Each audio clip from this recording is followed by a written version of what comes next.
Hello and welcome to another episode of Play Cool Songs. Thanks for joining me today. I think I'm up to 10 subscribers, which is pretty exciting, starting from 0.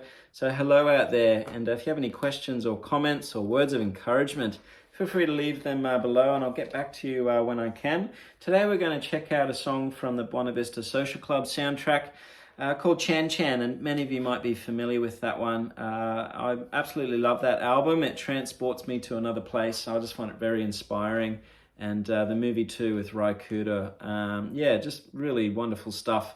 So this song can be a nice way just to venture into a different genre and just explore that harmonic minor scale.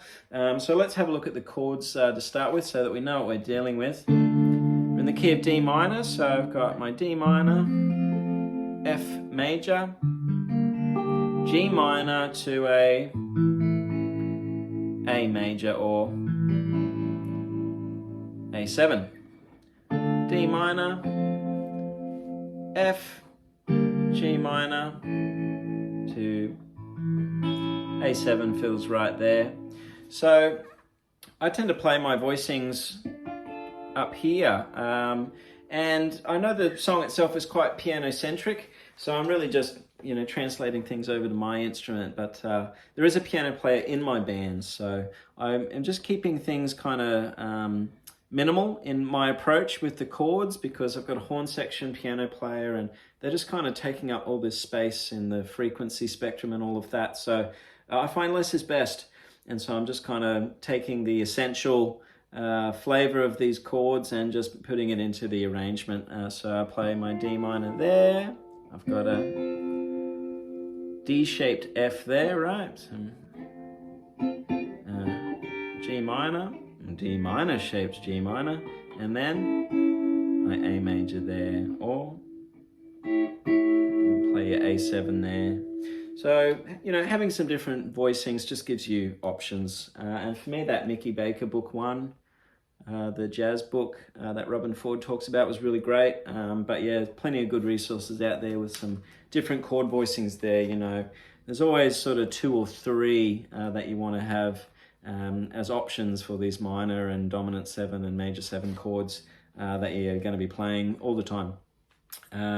So D minor, F major, G minor to A major or A7, and then we have this lick which stitches it all together. Okay, which is just coming out of that D minor scale, so we've got the A note there, so 5th fret of the E string, 8, 6, 5, 6 on the B string.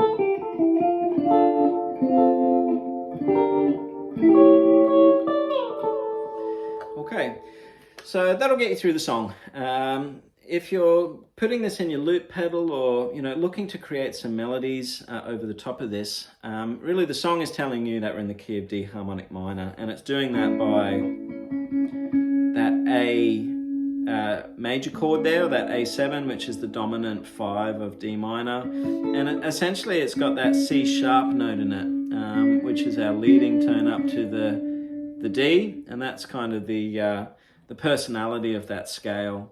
And so as a starting point, I'll get my students to look at an A7 arpeggio and superimpose that over the D minor, and that just gets you in the ballpark for the sound of that tonality, that scale, pretty much straight away. So an arpeggio that I particularly enjoy is this guy.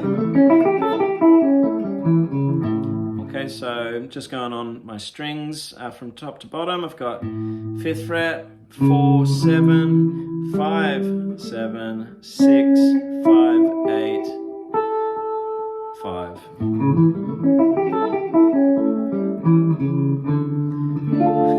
Right, so even if you just do that, you'll capture the sound of that harmonic minor scale just by playing that A7 arpeggio over the top of it. So that can just be a good place to launch from. And an idea for a particular lick there using that concept might be this.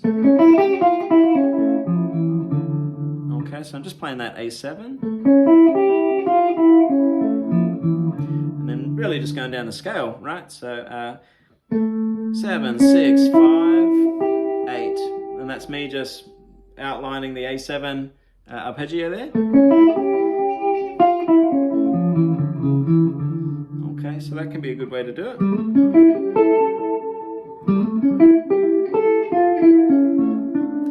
Okay, and there's another idea there.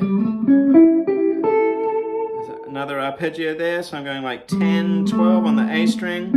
There's my C sharp note on the D. On the 9th fret of the G string, 10th.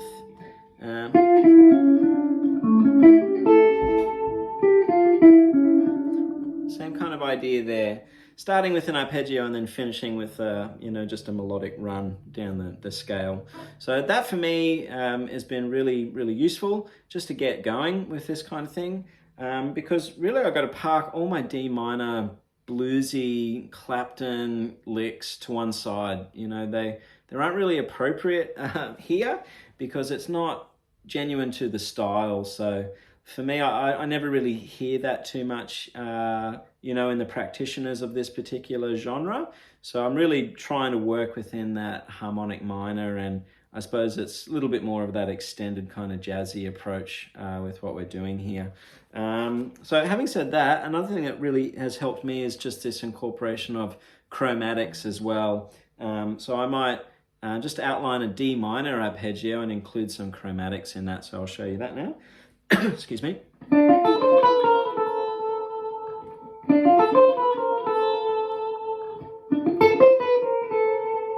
I'm just hitting that D minor arpeggio, 7, 6, 5, and then 10, 9, 8, 7, 6, 5. Okay.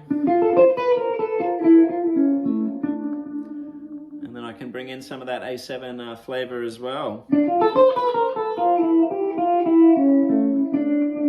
So that stuff is just a really nice way to outline the chords and just play something which isn't bluesy, something which sounds, of that particular style.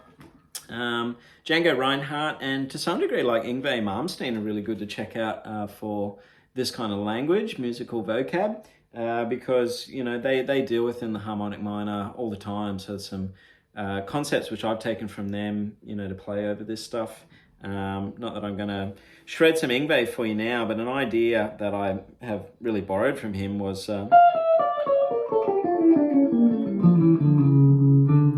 just that kind of descending run.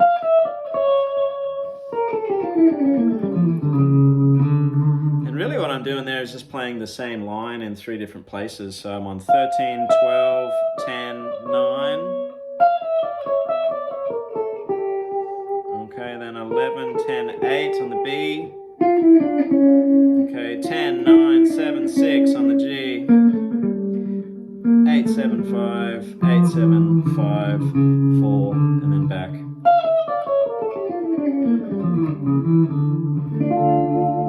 Those kind of ideas are really cool.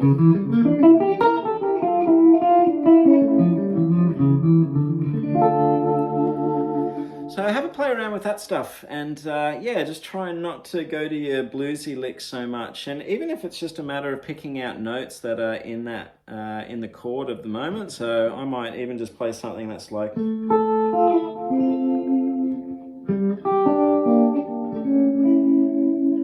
I'm just trying to maybe hit some notes of the chord and just arpeggiate them a little bit as they're going.